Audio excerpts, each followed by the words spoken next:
Nós falamos na live passada, iniciamos a falar sobre vitimismo, pessoas que se sentem vítima. Foi uma live, um pedaço curto, porque nós já encerramos o tema anterior e aproveitamos o pouco tempo que tínhamos disponíveis para começar o assunto vítima. Então vamos dar continuidade a partir daqui. Todos nós, em algum momento da vida, fomos vítimas das circunstâncias. Às vezes, as coisas dão errado. Elas não funcionam como nós esperamos. A adversidade, de vez em quando, está tocando a campainha na nossa porta, não é? Sonhos se desfazem, soluções se transformam em problemas e a vida vai. Lembre-se, primeira coisa, o mundo não te deve nada. Então trate de abandonar esse papel de vítima e assuma que você é o protagonista da sua própria vida. O mundo não te deve nada. Todos nós passamos por momentos difíceis, enfrentamos perdas e crises, adoecemos e fracassamos. Mas existem pessoas que ficam presas nessas situações, desenvolvendo uma visão muito sombria do mundo. Então essas pessoas se tornam vítimas de si mesmas. Nesse momento nós reclamamos, pensamos no nosso azar, nas ironias do destino, nos perguntamos por que isso aconteceu conosco. Sábado eu participei de uma live como convidado do Silvio, esqueci o nome agora, o sobrenome dele, deu branco, do Silvio, e eu conheci o Silvio, nós trabalhamos juntos no final dos anos 90 na Rádio Globo.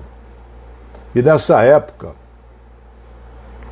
ele era morador daquele prédio do Palace, lá da Barra da Tijuca, do Sérgio Maia, que caiu, o prédio desabou no Carnaval. Do Rio Palace, o nome do prédio.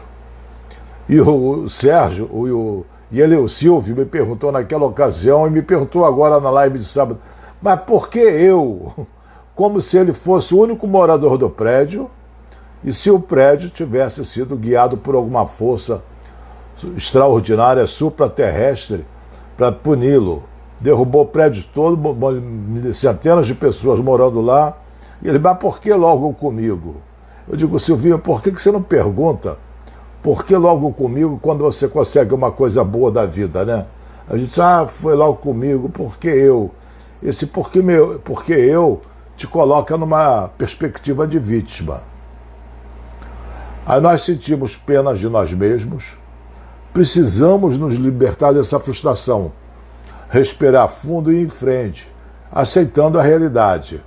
Então nos levantamos, juntamos os cacos, as peças quebradas e seguimos em frente. Aquelas pessoas que acabam caindo nesse ciclo de autopiedade acabam caindo também na armadilha da vitimização. A Nick está dizendo que tem amigos que saíram do apartamento minutos antes do desmoronamento.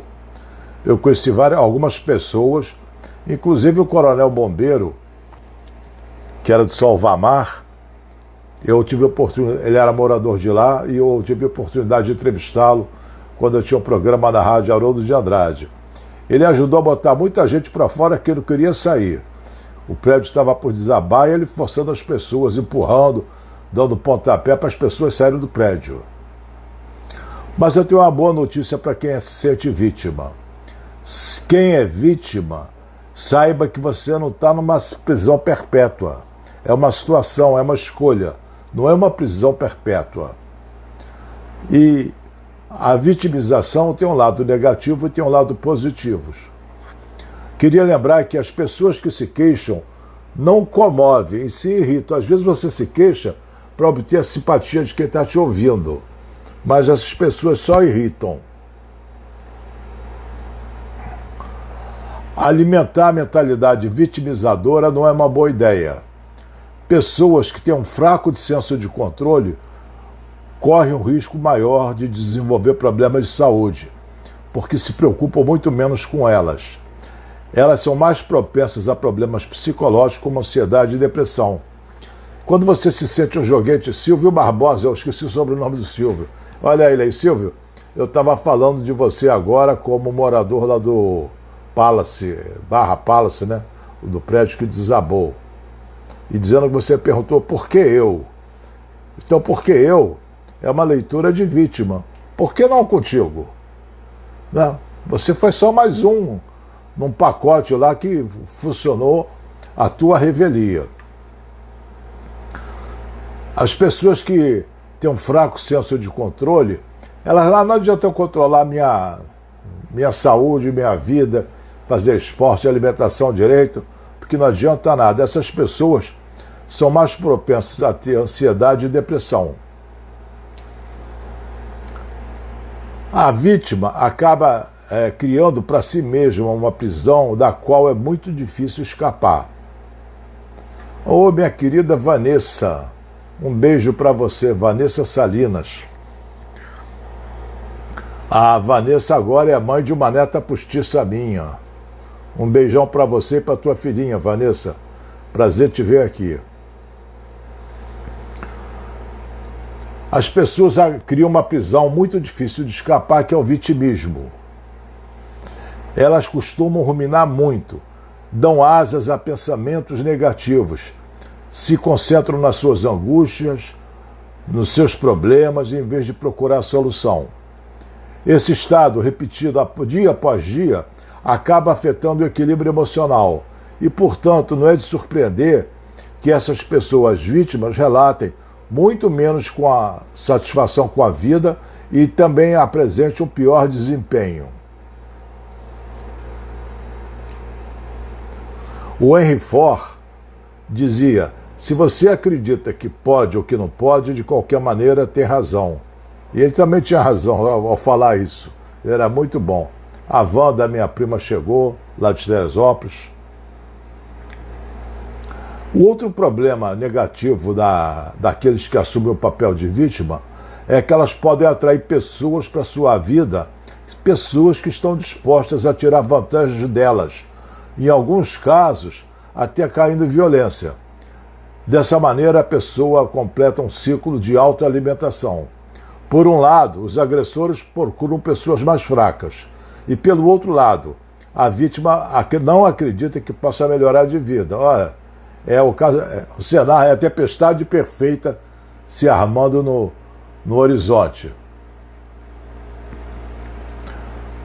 Se considerar, tem pesquisas da Universidade lá da Califórnia, que você se considerar uma vítima após um trauma não é uma boa ideia. Depois de sofrer uma violência sexual, 11% das pessoas se viam como vítimas, enquanto que outras 25% se viram como sobreviventes. Pensa bem, nas situações em que você sofreu, que você padeceu, que pontualmente você foi vítima, você não vai carregar esse estigma de vítima pelo resto da vida, pelo menos não deveria. Você sobreviveu àquela situação difícil. E a diferença não é meramente uma diferença terminológica. Lá na Faculdade da Califórnia, descobriram que aquelas pessoas que se identificavam como vítima relataram muito mais emoções negativas, apresentaram sintomas de depressão e uma baixa autoestima, em comparação com aqueles que se viam como sobreviventes. Entre as pessoas que desempenham o papel de vítima, geralmente existe uma dor profunda, pessimismo, desesperança e raiva.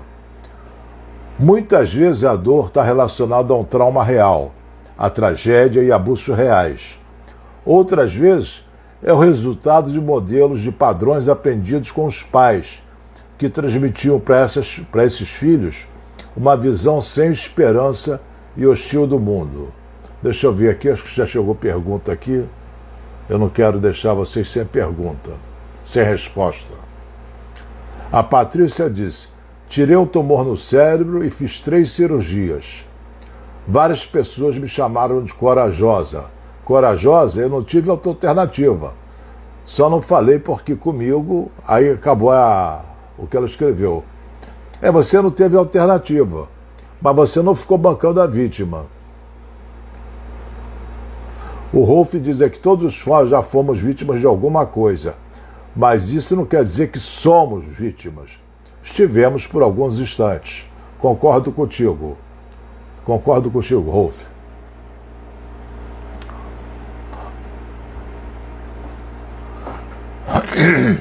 A Dirce pergunta o que fazer com pessoas assim. Passa essa live para essas pessoas. E muitos do que estão aqui, que não se acham vítimas, talvez venham a se identificar com alguns aspectos do vitimismo. A Lúcia disse que gostou dessa nova perspectiva. Não ser vítima, e sim sobrevivente. Pensa bem, se você sobreviveu, você não é uma sobrevivente? Ou você vai eternizar aquela posição de vítima? Vai sair com crachá, eu sou vítima o tempo todo. Passou aquela situação. O publicitário Washington Oliveto, lá de São Paulo, ficou sequestrado, preso num cubículo durante 53 dias, ouvindo música sertaneja. Já imaginou 53 dias num cubículo ouvindo música sertaneja? É de enlouquecer. Ele ficou e a polícia chegou e o libertou. E ele deu uma declaração que eu achei maravilhosa. Ele disse: eu fui vítima, mas não sou vítima. Eu fui vítima enquanto durou o sequestro. Mas ele não se via mais como vítima. Gustavo Inácio entrou. Cláudia Aragão diz que o AA ensina que a autopiedade é um caminho para a recaída. A autopiedade você se vê como coitadinho. Reforça a tua coisa, teu vitimismo. Fábio Rimmer entrou, seja bem-vindo, Fábio. É muito difícil para a pessoa que assume a mentalidade de vítima perceber que ela mesma está colocando uma corda no seu próprio pescoço. Pessoas que têm um locus de controle externo, já falei, locus é local, pessoas que acham que as coisas externas que afetam a ela tendem a encontrar desculpas para diminuir o impacto emocional negativo do fracasso e proteger a sua autoestima. Não, foi por causa do meu filho, foi por causa da minha mãe, por causa da minha infância, da pobreza, foi por causa de qualquer coisa fora dela. Ela não assume que a responsabilidade dela nas situações. A boa notícia é que, eu já disse, a vitimização não é uma sentença de prisão perpétua. É só uma condição temporária que você pode estar passando. E muita gente se sente vítima sem ser vítima. Tem gente que reclama por causa da sua própria impotência, reclamar por causa do meu marido, por causa da minha mulher, por causa do governo e tudo. Ela fica reclamando disso. Ela não é vítima, ela se coloca como voluntária na posição de vítima. O Gustavo pergunta, diz que eu falo sobre algumas técnicas de como bloquear as agressões verbais. Mas se às vezes elas acabam estimulando o agressor a te agredir mais, e sobretudo quando o convívio é necessário, e aí? Escuta, deixa eu responder isso aqui para ele.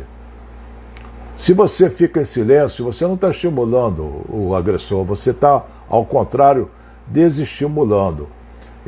Quando você reage, ele te ofende como uma ordem para você reagir. E você vai aceitar esse tipo de ordem? O professor Silvio Barbosa está renovando o conhecimento dos gregos antigos. Eu gostaria de viver em ataraxia. Silvinho, você pode viver. Tem gente aqui que já vive. Pergunta, por exemplo, a Lúcia Goulart se ela não vive num estado muito mais pacífico do que vivia antes. Ela está aqui presente na sala. Ataraxia seria imperturbabilidade, uma tranquilidade. A Ívria lembra para clicar na asa delta. Obrigado, Ívria. A Bezerra faz a pergunta: qual a melhor postura com os filhos problemáticos? Bezerra, eu vou pedir licença para não responder, porque vai me desviar muito do tema da live. Em outra ocasião, que for mais oportuna, eu falo sobre isso, tá? Uma coisa que é de extrema importância nós entendermos na nossa vida, extrema.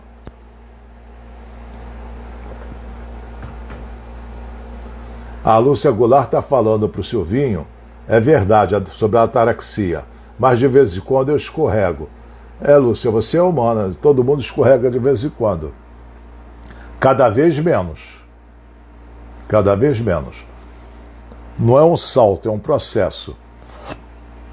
Vamos falar então agora sobre desamparo aprendido. Isso daí é uma coisa que surgiu nos anos 80, de 80 para 90, na psicologia positiva, uma visão de psicologia criada pelo Martin Seligman. Deixa eu ver aqui. Quando coisas negativas nos acontecem, nós gostamos de acreditar que podemos mudá-la, influenciar seu curso e dar a essas coisas uma virada positiva.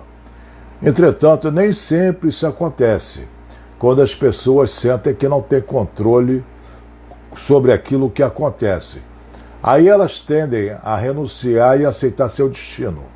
Essa renúncia, é conhecida como desamparo aprendido, ou também desesperança aprendida. E é uma das piores coisas que pode acontecer conosco, e da qual ninguém está livre, só tem que ficar atento para não escorregar. O que é o desamparo aprendido? É a convicção de que, seja lá o que a gente faça, não vai adiantar, nós não vamos obter um resultado diferente. É uma prisão psicológica brutal, que nos desconecta completamente da realidade e bloqueia qualquer possibilidade de libertação. O pior é que esse primeiro aprendizado vai ficar impresso no nosso cérebro, deixando uma marca que vai influenciar a maneira como nós lidamos com o mundo. Eu vou contar uma historinha que eu acho que ilustra bastante isso. Deixa eu ver se alguém fez mais alguma pergunta.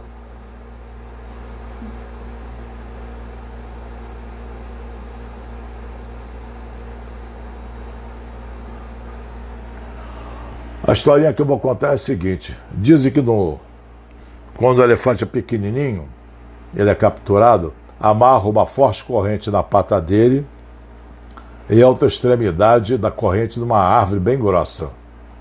O elefante quer se libertar, puxa, não consegue, puxa inúmeras vezes e não consegue se libertar. Quando ele cresce, isso já ficou gravado na memória dele. Quando ele cresce, ele vai para o circo, aí amarra uma corda na pata dele, uma corda relativamente fina, e prende numa estaca também michuruca. E o elefante não foge. Ele, com aquela força toda, poderia derrubar o circo. Mas ele aprendeu lá na infância que não adianta o que ele faça, não vai resolver. Isso é o desamparo aprendido, colocado em termos metafóricos. O desamparo aprendido é um comportamento em que os organismos, seres humanos ou animais, como elefantes, por exemplo, pulga também, são forçados a suportar estímulos aversivos, dolorosos ou desagradáveis. Com o tempo, o organismo, a pessoa, o animal, se torna incapaz de evitar tais estímulos, mesmo que isso seja possível. Em alguns casos, a vítima nem quer evitá-lo. Isso se dá porque ela aprendeu que não pode controlar a situação e não toma atitudes para evitar. A Lúcia diz que convive com pessoas assim, que o Gustavo Inácio disse. Sim, todo mundo convive, mas você pode neutralizá-los. Esse psicólogo americano, Martin Seligman, fez os primeiros estudos, isso daí foi com um grupo de cachorros, e os cachorros aprenderam que não podiam escapar de certa situação.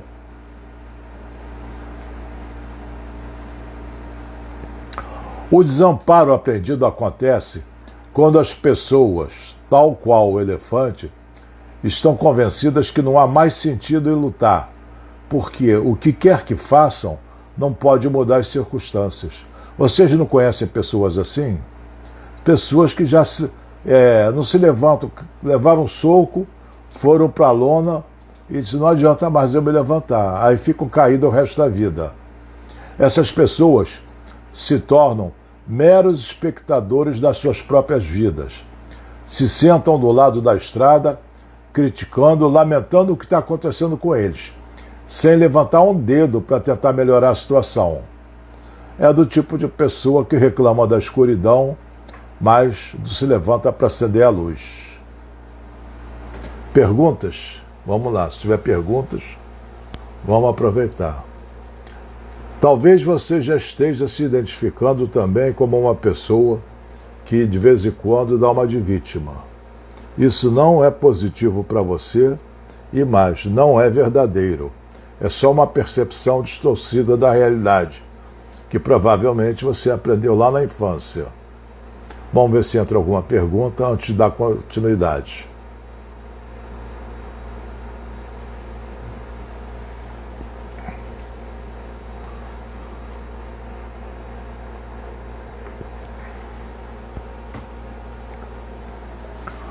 O desamparo aprendido não é exclusivo do reino animal. Muitas vezes, o animal que eu estou me referindo aqui são os cachorros, que o Martin Seligman fez a experiência, o elefante do circo. Sabe que até pulga pode ser amestrada? A pulga, pega a pulga, ela é capaz de pular 30 vezes a própria altura. Se fosse um ser humano, daria uns pulos gigantescos. Aí bota a pulga dentro de um pote e tampa. Aí a pulga pula, bate no pote, na tampa do pote e cai. Bate, cai, bate, cai. Depois você pode tirar a tampa do pote, ela não vai pular além da altura que ela já tinha sido condicionada. Pergunta, você vai bancar a pulga ou você vai bancar elefante? Ou você vai bancar uma pessoa que não é vítima? Uma pessoa que confia na tua capacidade de superar os obstáculos.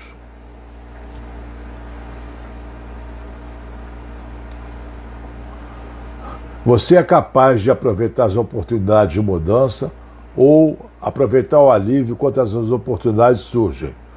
Você pode viver acorrentado a estacas que te tiram a liberdade, especialmente quando você acredita que não é capaz de fazer certas coisas, simplesmente porque uma vez não conseguiu. Naquele momento, nós gravamos na nossa mente a mensagem: não podemos alcançá-lo. Como o elefante falou assim, eu não posso me libertar dessa corrente. Ou a pulga disse, eu não posso passar dessa altura. Essa situação é bastante comum em depressão e em vítimas de violência. E por que nós somos incapazes de reagir a certas situações? Deixa eu ver aqui. O Bezerra pede para... eu não sei se é o Bezerra ou a Bezerra. Pede para como se livrar dessa situação de desamparo aprendido. Já vou falar.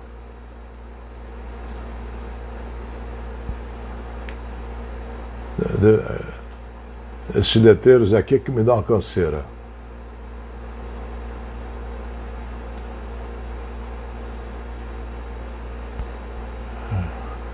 Ana Cláudia chegou. A Nick diz que quantos ensinamentos. A do elefante no circo é um ótimo exemplo para superarmos obstáculos.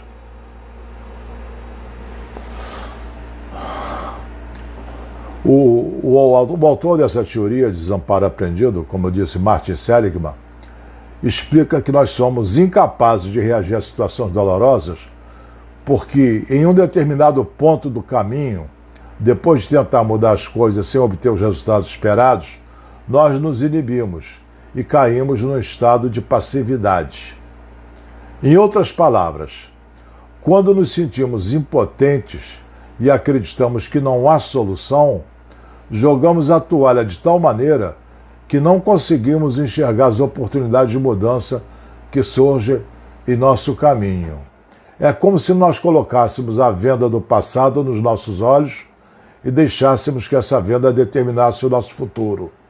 Nós paramos de perseverar, nós paramos de insistir, nós desistimos. Esse é o problema. De certa forma, o desamparo aprendido é uma espécie de mecanismo de ajustamento psicológico, uma vez que chega a um ponto onde as forças nos abandonam e não somos capazes de processar muita dor e sofrimento. De fato, a incapacidade de reagir é sempre o resultado de uma profunda deterioração psicológica. Se um caminho está obstruído, você tenta outro. É uma maneira de você superar esse desamparo aprendido.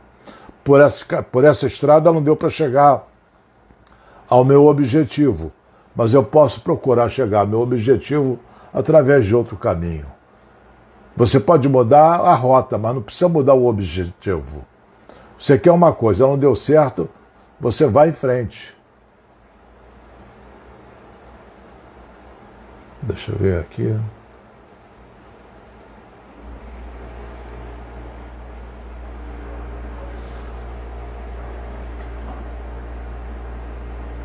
Vamos ver os sintomas do desamparo aprendido.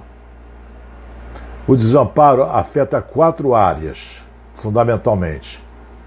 A tua motivação, a tua cognição, ou seja, teus pensamentos, afeta a tua área emocional e tua área comportamental, o que leva a uma série de pensamentos, sentimentos e comportamentos características. Por exemplo, a pessoa perdeu a motivação de continuar lutando, jogou a toalha, se rendeu às circunstâncias. Em outras palavras, ela assume o papel e a mentalidade de vítima, que se manifesta comportamentalmente pela apatia profunda. Fazer o quê, né? Não adianta nada. Esse tipo de pensamento. A parte cognitiva, a pessoa não aprende com os erros. Acredita que não pode fazer nada para melhorar a sua situação e assume seu destino como algo imutável. Não é imutável. Procura outro caminho. Os erros, para ela, deixam de ser ferramentas de crescimento e se tornam uma demonstração de desgraça.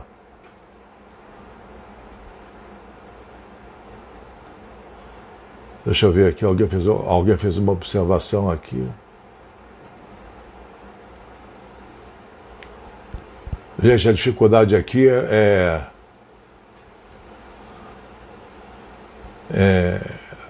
eu vou ficar com desamparo aprendido em relação a esses letreiros aqui da...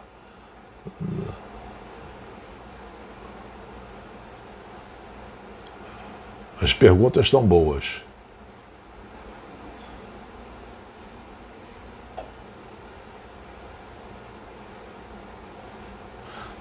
Bezerra diz: essa pandemia mostrou que podemos nos adaptar. Isso, Bezerra.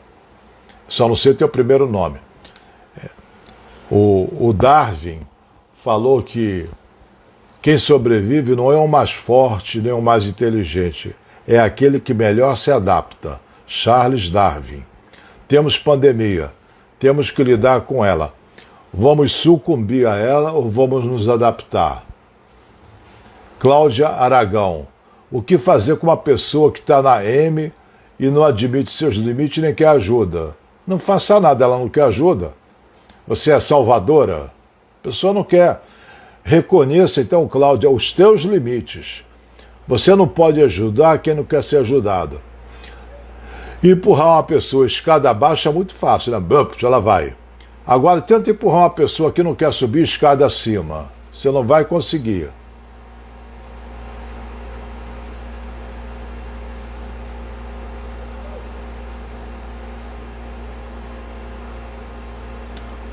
O advogado Sidney Barroso entrou, seja bem-vindo, Sidney.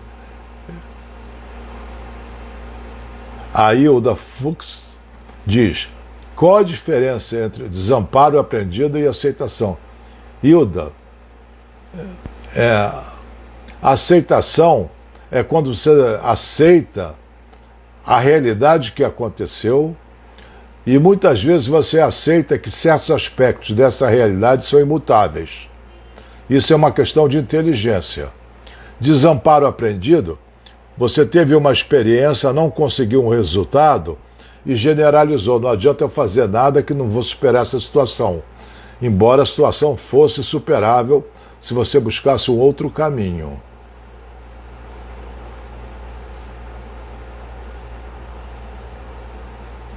Deixa eu ver aqui.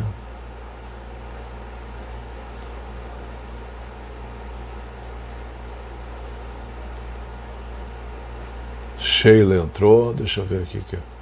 Quem mais aqui? Ah, o nome da Bezerra é Gilberto Bezerra, São Paulo. Não é da Bezerra, é do Bezerra.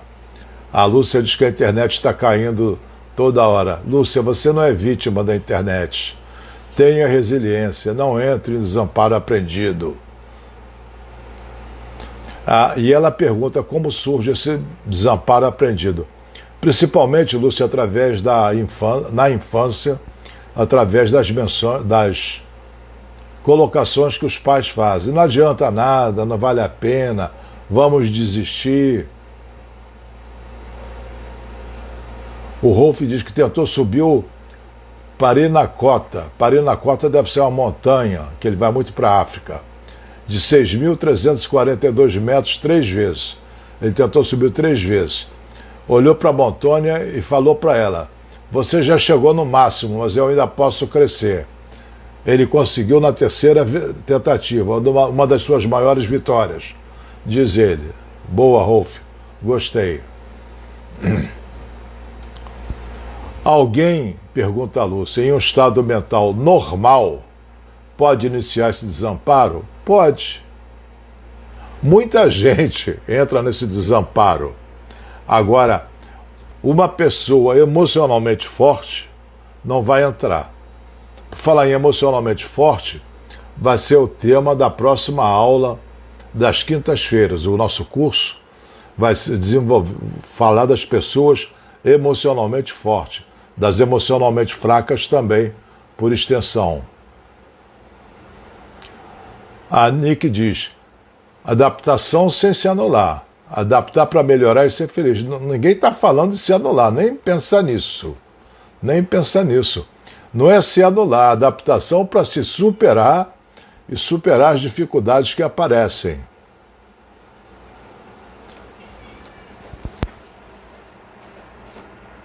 Eu estava falando como o desamparo afeta também a área cognitiva. Já disse que a pessoa não aprende com os erros. E na área sentimental, emocional, a pessoa se resume a uma depressão profunda.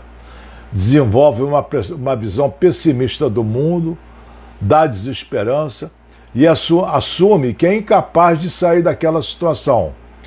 Muitas vezes pode se sentir como folhas movidas pelo vento ou um fantoche do destino. O Rony está colocando o telefone aqui para quem quiser fazer esse curso, que é Pessoas Emocionalmente Fortes, como se tornar uma delas e como deixar de ser uma pessoa emocionalmente frágil. Será quinta-feira. Pode ligar para fazer isso aí.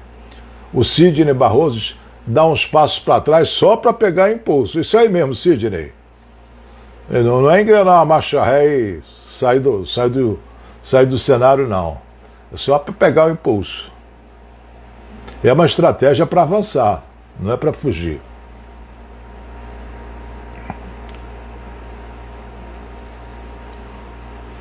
A pessoa também, em termos comportamentais, com desamparo aprendido, a Lídia pergunta se vai ter o vídeo dessa aula. Vai. Aula não, live. Logo depois da live vai estar já disponível no Instagram. E amanhã estará no YouTube. Nick está aplaudindo o Sidney. A pessoa não toma decisões importantes porque considera, erradamente, que não pode mudar o curso da sua vida e que não tem controle sobre ela. E como resultado, essa pessoa se tranca e passivamente fica sofrendo as circunstâncias. De fato, estão me ligando lá de Petrópolis agora. De fato, o desamparo aprendido tem sido associado a diferentes distúrbios psicológicos, como depressão, ansiedade e fobias. Por exemplo, uma pessoa tímida em situações sociais pode começar a sentir que não pode fazer nada para melhorar seus sintomas. Sou eu, Cláudia Aragão. Sou eu o quê, Cláudia? Não entendi. Diz que a pessoa pode...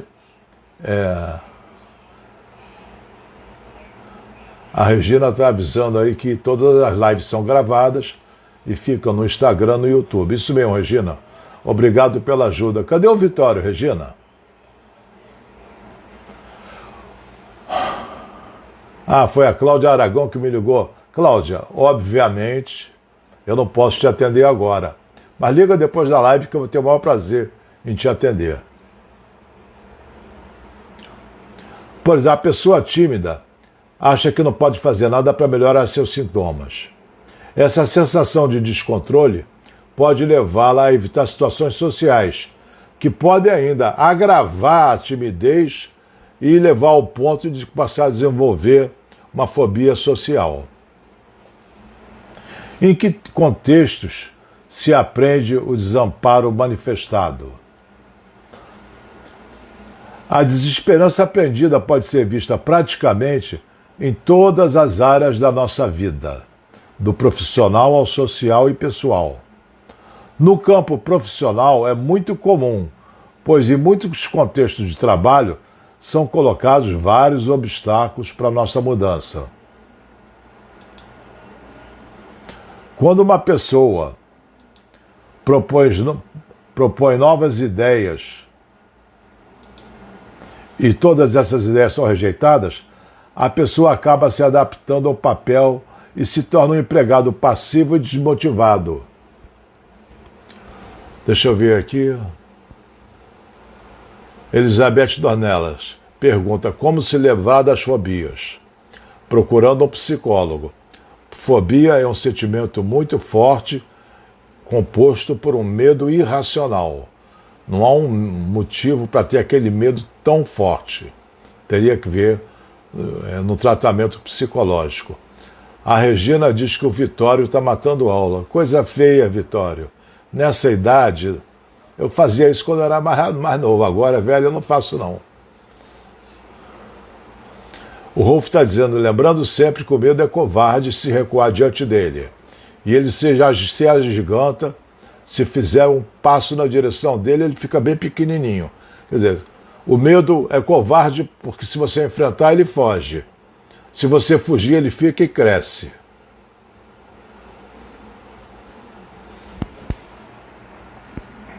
No emprego, eu estava dizendo, então, se você dá uma sugestão, é rejeitada, outra sugestão é rejeitada, algumas sugestões tuas são rejeitadas, você fala, não adianta dar sugestão, essas pessoas não querem saber dos meus pensamentos. Você, nesse sentido, pode entrar num desamparo aprendido. Esse desamparo aprendido também é apreciado no nível pessoal, especialmente naquelas pessoas que receberam muitas limitações ou rótulos quando eram crianças e não as ensinaram a lidar com os fracassos. Você fica rotulando a criança, é um crime. É um crime. Porque aquele rótulo, a criança pode carregar para o resto da vida.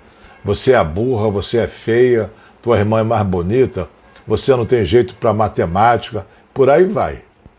A criança acredita naquilo, porque quem está dizendo isso é papai ou mamãe, verdadeiros semideuses para ela, naquela faixa etária que ela está, e carrega isso para o resto da vida. Se uma pessoa cresce com a ideia de que ela é incapaz, ela vai arrastar essa ideia por uma grande parte da sua vida e isso vai se tornar um empecilho para o seu desenvolvimento. É por isso que frases como nem tente isso porque você não vai conseguir, ou você é um incapaz, se tornam uma lápide que prejudica a autoestima e a dignidade daquela criança até a vida adulta. Quem ouviu essas besteiras durante a infância não vai ter apenas medo dos desafios, mas também vai ser incapaz de perceber boas oportunidades que surgem. Naturalmente, isso também acontece no nível social, quando estabelecemos a crença de que nada vai mudar, independente do que possamos fazer. Então nos resignamos ao sistema político, econômico e social. Eu vou ter que aturar esse meu marido pelo resto da vida. Vai nada. Aturar o marido pelo resto da vida é uma escolha que você faz. O Rolf está lembrando também que se elogiar demais é porque as crianças passam a ter a obrigação de serem inteligentes e quanto mais faz como pessoa, uma burrice. A Lúcia Garganta diz que foi criada por uma mãe assim. Coitada de você, Lúcia. Espero que tenha superado. Uma mãe assim ninguém merece, né? Agora eu pergunto, o que seria dos psicólogos se não fossem as mães? A Ana Cláudia diz, meus pais diziam, coitada da Ana, nasceu parecida com o pai dela, feia e dentuça. É uma mulher bonita e ela ainda está com essa bobagem aí da praga da infância. Sabe por que praga de mãe pega? Não é por alguma coisa mágica, não. É porque a criança acredita naquilo que a mãe está falando. E ela vai cumprir aquela maldição da bruxa. A Brenda diz que é verdade, isso se torna um trauma. E a Patrícia diz, aí vem a questão. A gente tem que se desvencilhar do que foi feito conosco e não culpar nossos pais. Afinal, somos adultos. É essa a sinuca? Sim. Sim, Patrícia. A pergunta que eu faço a vocês todos é, o que é que você vai fazer com o que fizeram de você? Vai botar tudo na conta dos teus pais, cruzar os braços, ficar chorando, se lamentando? Ou vai à luta? Você tem opção. Fabiana fala, nem me fala. Nem falo nada, já falei. A Iver está puxando o saco da Ana Cláudia. Você é linda por dentro e por fora. A Nick diz que é porque o filho acredita, praga de mãe. Mas a Ana Cláudia diz que já se livrou disso. Boa, Ana Cláudia. Parabéns.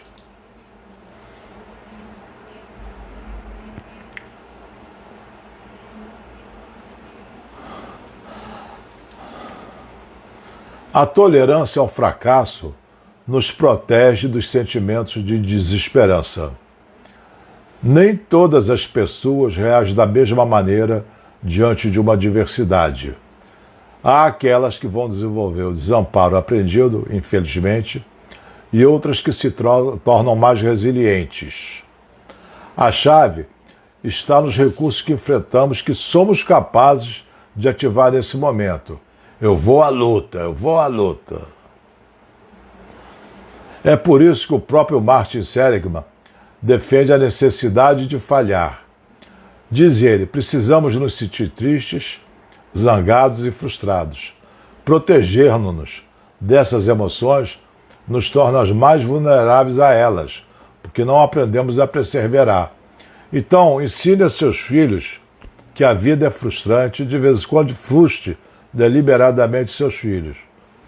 Os meus filhos que estão aqui na sala, tanto o Márcio como o Rony, de vez em quando frustram seus filhos. O Márcio tem uma filha que já está com 16 anos e o Rony tem um garoto de 9 anos. E de vez em quando, frequentemente, eles puxam o tapete para frustrar as crianças. E eu acho isso muito bom, eu aplaudo. As crianças têm que aprender que a vida não é como eles querem. A vida é como é dura e tem que batalhar pelas coisas. Então, a frustração faz parte da educação. Se você criar teu filho numa bolha de proteção, quando é que a vida vai poupá-lo de frustrações no futuro? Com certeza não. Marcos Coelho, hoje nós estamos internacionais, o Marcos está lá nos Estados Unidos. Boa tarde, Marcos. Seja bem-vindo. Você está no fuso horário errado. Você participa do programa do Fernando Sérgio, mas está É 4 horas da tarde aqui. Amanda Coelho, Amanda Oliveira Santos. Amanda, um beijo para você, Amanda. A Nick diz: nem tudo é perfeito o tempo todo. Nem tudo é perfeito durante muito tempo. O Rolf ainda está desrespeitando o Rony. Diz que o Rony é aquele pai que se mete muito na vida do filho. Lembrando que eu mencionei na sala de aula que o garoto reclamou: pai, você se mete tudo na minha vida. Vamos lá. Então, se sentir frustrado, falhar, faz parte da educação. A capacidade de ser resiliente é baseada principalmente na nossa confiança em superar com sucesso as adversidades. Mas isso só acontece quando nós somos capazes de lutar e nos tornarmos os próprios criadores, os próprios arquitetos de nossas vidas. Desenvolver uma posição interna de controle é fundamental para resistir aos piores ataques. Isso é comigo, isso eu posso resolver, isso eu posso dar um jeito. E essa situação nos permite ter consciência de que, embora as circunstâncias influenciem, ainda assim elas não determinam o curso da nossa vida. O nosso horário está esgotado. Vamos ver se tem mais alguma pergunta, porque esse tema não acabou. Eu vou continuar na próxima live, que será sexta-feira. Vamos ver se alguém quer fazer alguma pergunta para aproveitar os minutos que o Instagram concede, que vai cair já já. A Lúcia. Lúcia Goulart, pelo sucesso que conseguiu, ela atribuía muito aos muitos nãos que eu lhe dei. Ela está se referindo à filha dela. Michele diz: não tem dado muito certo para mim ultimamente, estou me sentindo inútil, tenho vontade de isolar, porque sou rejeitado de tudo isso. Sou rejeitado em tudo. Isso é um sinal. Isso é um sinal que você está no desamparo aprendido. Não que você seja uma pessoa rejeitada e que as coisas não vão dar certo. É uma percepção errada que você tem. Recomendo que você assista essa live outra vez no Instagram ou no YouTube. Maria Helena chegou. Um beijo, Maria Helena. Bezerra diz: o futebol me ensinou que eu sempre posso mudar o jogo. É mesmo. Rolf chama a Lúcia de megera. Muito amoroso. A Hilda diz que foi ótima. A Lúcia também diz que foi. Ívria, obrigado pelos elogios.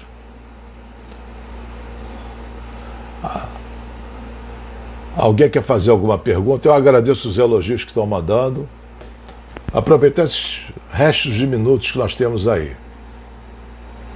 Então, eu agradeço a atenção de vocês, a participação, as perguntas, as brincadeiras do Rolf. Lembrando que na próxima sexta-feira, 5 horas, temos nova live, dando continuação a essa aqui. Um beijo a todos, se cuidem muito bem. O Jorge pergunta: qual o telefone para o curso Emocionalmente Forte? O Rony vai colocar agora, Jorge.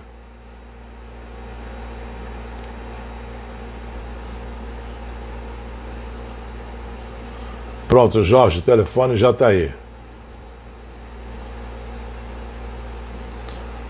Eu agradeço os agradecimentos. Fico muito satisfeito que vocês aproveitem o que é dito. O objetivo é esse, ajudá-los.